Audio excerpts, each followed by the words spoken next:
So that's the output of the Ryde receiver, receiving GB3 NQ on 1316 megahertz.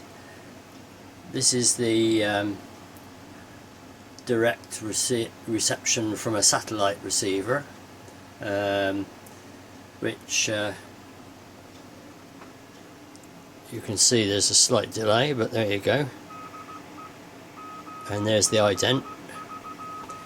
Right, I've got it going into my vMix via things like this, and there's the waveform which is coming from this lot here, and this is it basically. That's the Ryde receiver,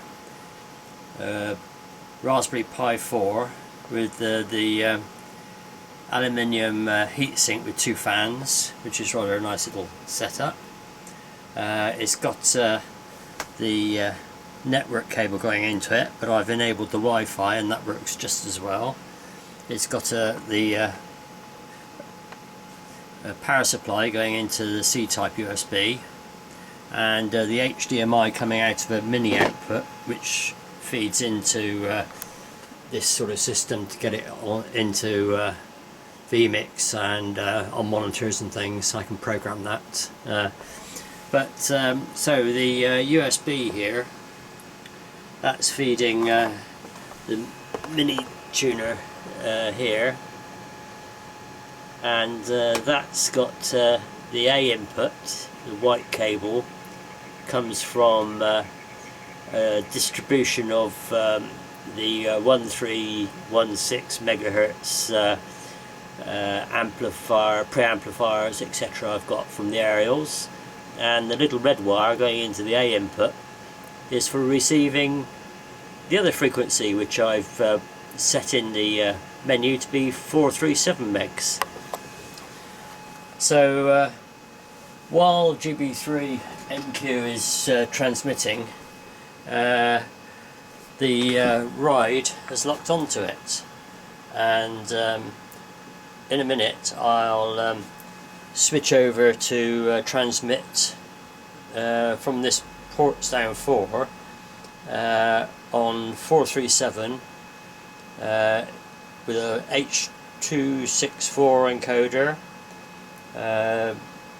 and S2 DVB-S2 and system rate 333. So at the moment the output of GB3 NQ is there. It's 2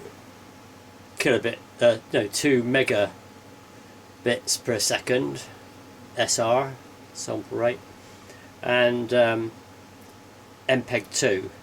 So that's a pretty basic signal from there. Now it'll end in 2.5 minutes, so until then I'll stop recording. So just before it comes, the GB3 NQ stops its transmission, I've started this transmitting, and so it's transmitting on 437 megs, as I said before. And when we look over here, that's the Ryde receiver output, and this is the GB3 NQ transmission. So that's going to stop at 12:30 precisely. I believe it's probably on an accurate clock timer. So we'll see the countdown. 30 seconds to go.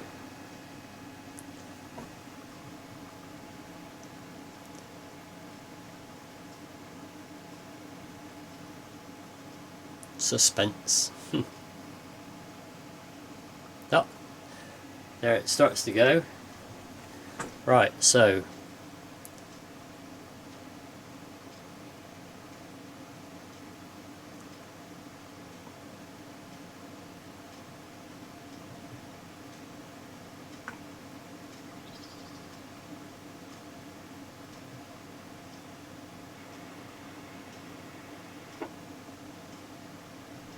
Right, so there we go, that's gone. Now, so how long does it take for this to search through the pre-programmed frequencies and SRs before it finds the 437? Of course now it probably won't work.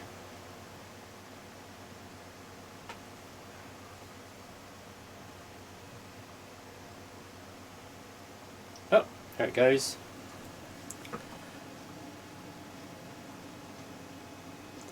So it's picked up that it's widescreen as well.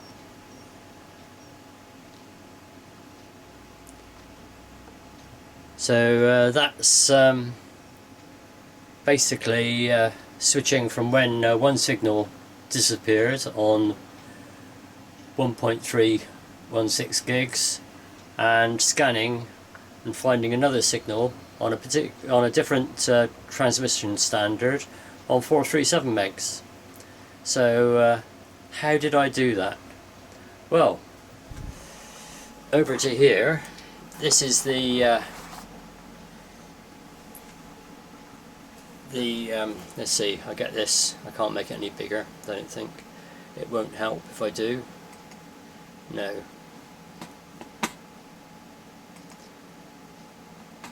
So this is a menu of the Ryde, and as you can see, it's in receiving. So there we go. There's the menu, and basically there's the band details, and you can program what goes into these in the frequencies. So in this one, oops, if I push the right button, so it's 0 because there's no LNB or anything there. Oops, let's get in right. And then no voltage out. It's the bottom input, socket B, and the GPIO output if you want one. And that's that. And I've also set up the 437,